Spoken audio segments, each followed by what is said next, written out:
I remember this incident very clearly. It happened to me about a year ago. My school final exams were approaching, and my preparation was still incomplete. Normally, our school library closed at 5 in the evening, but because the exams were near, the school decided to keep the library open until 11 p.m. so that students could sit and study there as long as they wanted.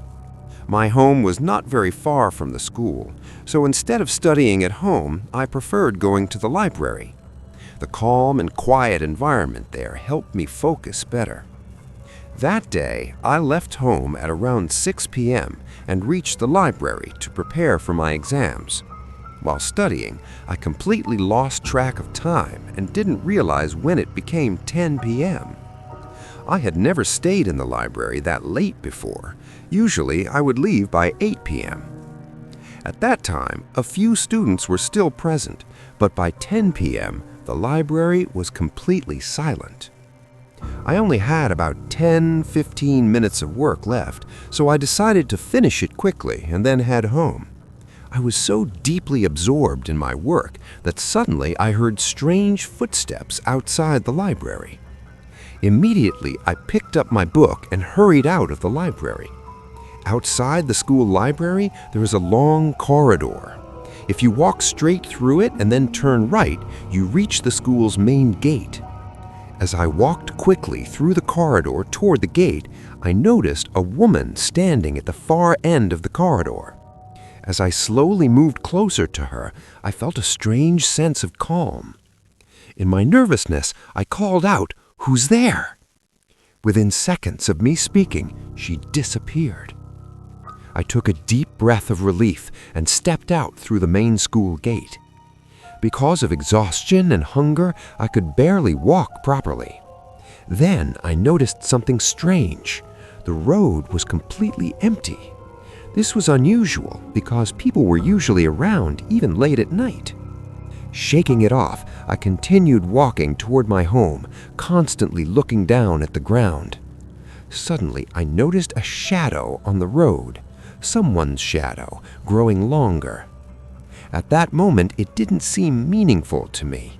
When I lifted my head and looked ahead, I saw a woman walking in front of me, talking on the phone. She looked strange.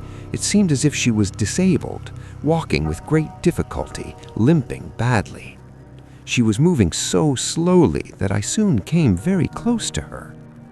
I was close enough to see her clearly.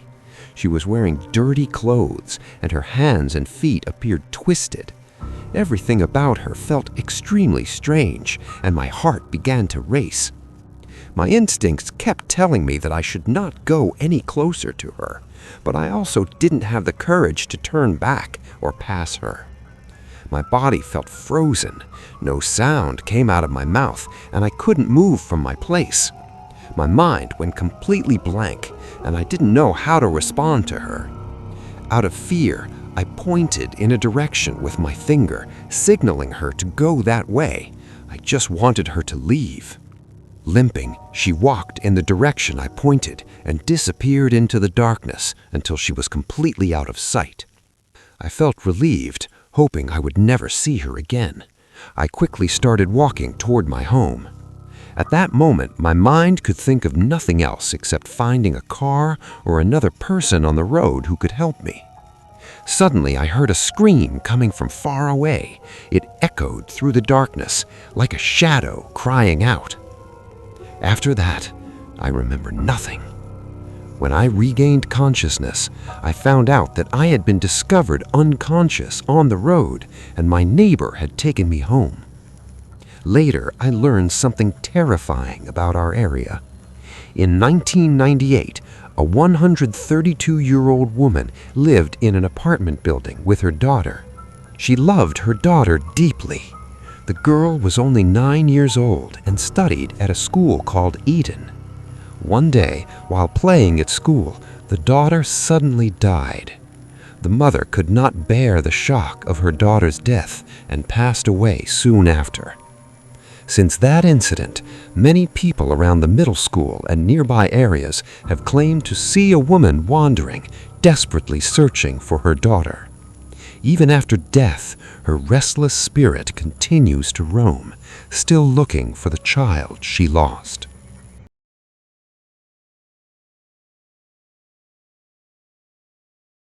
I never planned to stay that late at school. Exams were only a week away and panic had taken over me. The classrooms were noisy during the day, so I stayed back after school to study in peace. Most teachers had already left, and by 7 p.m., almost all students were gone. The school felt different at night. The lights in the corridor flickered faintly, and the usual sounds of laughter and footsteps were replaced by silence. Even the air felt heavy, as if the building itself was holding its breath. I was sitting alone in my classroom on the second floor, revising notes. When I checked the time, it was already 9:30 p.m. My heart skipped a beat. I hadn't realized how late it had gotten. I packed my bag quickly and stepped into the corridor. That's when I noticed something strange. All the classroom doors were closed. During after-school hours, the doors were usually left open. I brushed off the thought and started walking toward the staircase. As I walked, my footsteps echoed loudly, bouncing off the walls. With every step, I felt more aware of how alone I was. Halfway down the corridor, I heard a sound, a chair scraping against the floor. I froze. It came from the classroom at the very end of the corridor, the one that had been locked for years. No classes were held there anymore due to structural issues, or at least that's what the school administration said. I stood still, staring at that door. The sound came again, this time closer. My heart pounded violently. I told myself it was just my imagination, maybe an animal, maybe the wind, but deep down, I knew that wasn't true. Slowly, I turned toward the staircase and began walking faster. As I reached the first step, I heard footsteps behind me. Not running, not slow, perfectly synchronized with mine. I stopped. The footsteps stopped. I swallowed hard and forced myself to turn around. The corridor was empty. No one was there. Relieved but shaken, I hurried down the stairs and reached the ground floor. The main gate was visible from there, slightly open. I felt a wave of relief wash over me. Just a few more steps, I thought. Then I heard a voice. "Are you leaving already?" It was soft, calm, too calm. I turned toward the security desk, but the chair was empty. The guard was nowhere to be seen. The voice came again, this time from behind me. "I thought you'd stay longer." I spun around. Standing near the staircase was a student. He looked about my age, wearing an old school uniform, one I hadn't seen anyone wear in years. His face was pale, his eyes dark and hollow, as if he hadn't slept in a very long time. "I didn't see you before," I said, my voice trembling. He smiled. "I'm always here," he replied. Something about the way he said it sent chills down my spine. I stepped back slowly. "School is closed. You should go home." His smile faded. "I can't," he said quietly. "I never left." The lights flickered violently. The corridor behind him darkened, stretching longer than it should have been. Doors appeared where there were none before. "What do you mean?" I whispered. He looked down at his hands. They were stained with something dark. "They forgot me," he said. "I stayed late, just like you." Suddenly, memories rushed into my mind, whispers I had heard before, a rumor about a student who disappeared years ago, someone who stayed after school during exams and was never seen again. The boy took a step toward me. "You're the last student today," he said, "just like I was." Panic took over me.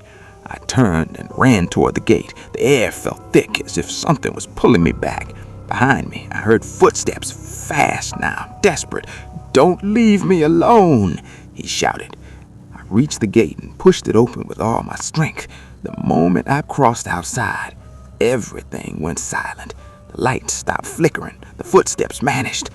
I collapsed on the ground, gasping for air. The next thing I remember was waking up in a hospital bed. A teacher was sitting beside me, looking worried. "You fainted near the school gate," she said. "You're lucky the night guard found you." I asked her about the student. She went quiet. "There was a boy," she finally said, "who disappeared 10 years ago. He was studying late for exams. They found his bag in the school, but never him. I never stayed late at school again, and even now, when I pass by that building at night, I sometimes see a classroom light still on, as if someone is waiting."